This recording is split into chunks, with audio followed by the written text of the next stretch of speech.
अमेरिकी वायुसेना का एक हालिया वीडियो आजकल काफी चर्चा में है, खासकर चीन जैसे देशों में। हाँ बिल्कुल। इसमें दुनिया का सबसे उन्नत कहा जाने वाला हथियार उड़ता नजर आ रहा है, B-21 रीडर। हाँ, और ये सिर्फ कहने की बात नहीं है, इसे वाकई दुनिया का नंबर 1 हथियार माना जा रहा है। और इस बात से मतलब रूस और चीन जैसे प्रतिद्वंदी भी इनकार नहीं कर रहे। अच्छा। कारण सीधा सा है, ये दुनिया का पहला और इकलौता ऑपरेशनल छठी पीढ़ी का स्टेल्थ बॉम्बर है। तो आज हम इसी B-21 रीडर की कहानी को मतलब बारीकी से समझने वाले हैं। अमेरिकी वायुसेना को न सिर्फ इसके पहले 3 प्रोटोटाइप मिल चुके हैं, हाँ 3 मिल चुके हैं। बल्कि उन्होंने इसे पहली बार उड़ाते हुए दुनिया को दिखाया भी है। बिल्कुल। लेकिन ये उड़ान तो आप कह सकती हैं सिर्फ एक झलक है। इसके साथ जो रणनीति सामने आ रही है वो कहीं ज्यादा दिलचस्प है और चौंकाने वाली भी। हाँ, ये अमेरिकी एयर पावर के भविष्य में एक बड़े बदलाव का संकेत दे रहा है। तो चलिए आज हम इस पर विस्तार से बात करते हैं। हमारी ये चर्चा अमेरिकी वायुसेना से मिली जानकारी और संबंधित रक्षा रिपोर्ट्स पर आधारित होगी। ठीक है। हम ये समझने की कोशिश करेंगे कि आखिर B-21 में ऐसा क्या खास है, क्यों ये अपने बेहद काबिल और मतलब मशहूर पूर्ववर्ती B-20 स्पिरिट बॉम्बर की जगह लेने जा रहा है, और अमेरिकी वायुसेना की भविष्य की रणनीति के लिए इसके क्या मायने हैं। तो आइए इस नई तकनीक और बदलती रणनीति की परतों को खोलते हैं। सबसे पहले ये जानना जरूरी है ना, कि B-21 सिर्फ एक और नया बॉम्बर नहीं है, ये दुनिया का अकेला छठी पीढ़ी का विमान है जो फिलहाल उड़ रहा है। हाँ, ऑपरेशनल तो यही है। जैसा हमने बताया, पहले 3 विमान वायुसेना को मिल चुके हैं और उन्होंने पहली उड़ान भी भर ली है। ये अपने आप में एक बड़ी उपलब्धि है। और छठी पीढ़ी शब्द का मतलब सिर्फ नया होना नहीं है, इसमें तकनीकी स्तर पर एक बहुत बड़ा उछाल शामिल है। अच्छा, क्या मतलब है इसका? इसका मतलब है अभूतपूर्व स्टेल्थ क्षमता, यानी दुश्मन के रडार और सेंसर से छिपे रहने की ऐसी काबिलियत जो पहले कभी नहीं देखी गई। लेकिन बात यही खत्म नहीं होती। और क्या है? छठी पीढ़ी का मतलब ये भी है कि ये विमान शायद अकेले काम नहीं करेगा। हो सकता है ये ड्रोन विमानों के पूरे झुंड को नियंत्रित कर सके। अरे वाह! या एक उड़ते हुए कमांड और कंट्रोल सेंटर की तरह काम करे, जो इसे पिछली पीढ़ियों के विमानों, यहाँ तक कि F-22 या F-35 से भी कहीं आगे ले जाता है। साथ ही इसमें सबसे उन्नत सेंसर्स हैं।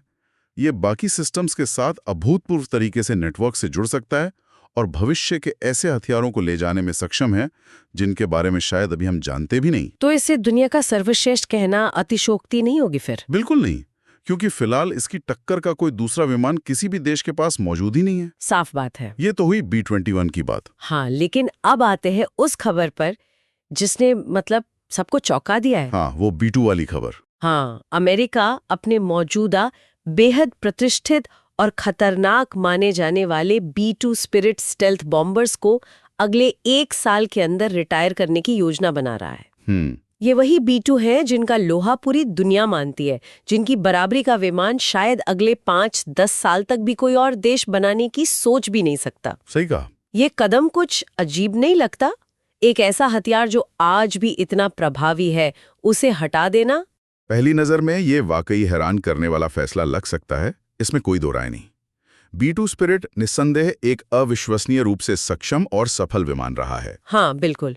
इसने कोसोवो से लेकर अफगानिस्तान और इराक तक कई महत्वपूर्ण ऑपरेशनों में अपनी क्षमता साबित की है। लेकिन इस बड़े फैसले के पीछे एक बहुत ही व्यावहारिक और ठोस कारण छिपा है। और वो क्या है? और वो है इसकी ऑपरेशनल कॉस्ट, मतलब इसे उड़ाने और मेंटेन करने का बेतहाशा खर्चा। अच्छा, यानी खरीदने से ज्यादा महंगा उसे चलाना पड़ रहा था। ये बात थोड़ी विस्तार से समझाइए। हाँ, यही इस कहानी का सबसे दिलचस्प पहलू है। B-2 को बनाने और खरीदने में जो लागत आई वो तो थी, लेकिन उसे ऑपरेशन में बनाए रखने का खर्चा उससे कई ज्यादा साबित हुआ। असली समस्या है इसकी खास स्टेल्थ कोटिंग, वो परत जो इसे दुश्मन के रडार की पकड़ से बचाती है।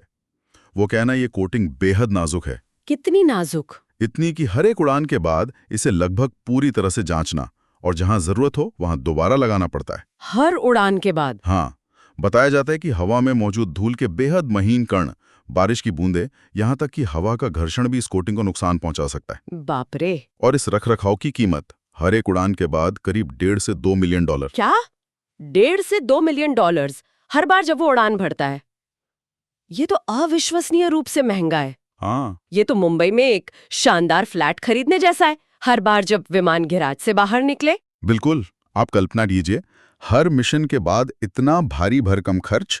इसी वजह से अमेरिकी वायुसेना चाहकर भी B-2 का इस्तेमाल रोजमर्रा के कामों जैसे नियमित गश्त या निगरानी के लिए नहीं कर पाती थी। अच्छा। ये एक क्या कहते हैं, स्पेशल ओकेजन हथियार बन गया था, जिसका इस्तेमाल तभी होता था जब कोई बहुत महत्वपूर्ण और उच्च सुरक्षित लक्ष्य भेदना हो। यानी इस भारी खर्च के कारण ये रणनीतिक रूप से उतना लचीला नहीं रह गया था जितना अमेरिका चाहता था, खासकर आजकल के माहौल में जहां लगातार मौजूदगी दिखाना जरूरी हो गया है ना? आपने बिल्कुल सही नस पकड़ी है। यही भारी ऑपरेशनल कॉस्ट इसे रणनीतिक रूप से कम लचीला बना देती थी।